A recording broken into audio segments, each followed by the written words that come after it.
This is the VOA Special English Education Report. America's recession ended in June of 2009, but recovery has been slow.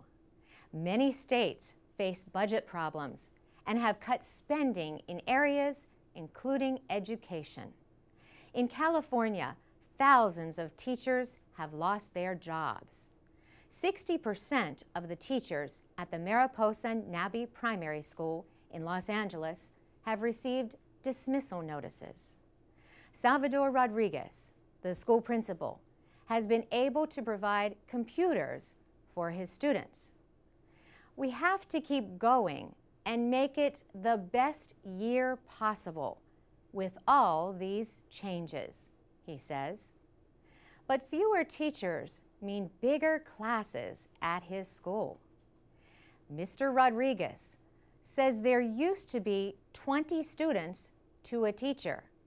By next year, he expects nearly 30 students in a class. Fewer teachers also mean less individual attention. Teachers say this is true, especially in schools with large immigrant populations, where English is not the first language of many students. Los Angeles has been the nation's second largest public school system after New York City. The district has dismissed 10 to 12% of its staff during the past 2 years. John Deasy, the head of the Los Angeles Unified School District, says about half of those laid off were teachers.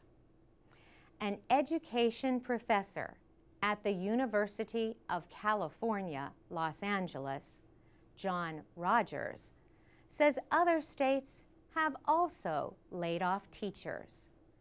But he says the situation in California is worse because the state was already facing a budget deficit before the recession.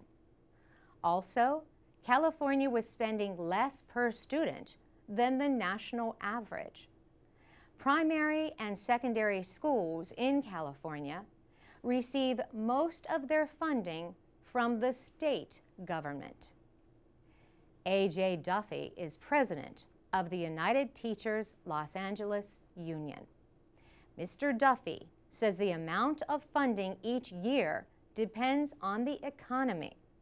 He says in the past 2.5 to 3 years, we've lost $20 billion in funding for public education. Superintendent John Deasy says the jobs of school librarians and nurses are also being cut.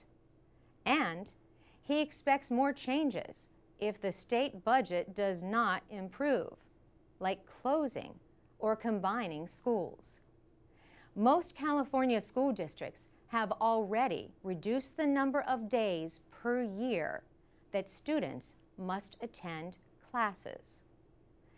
Other states are also talking about shortening the school year to save money.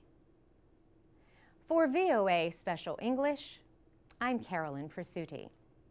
For more education news and for English teaching activities, go to voaspecialenglish.com.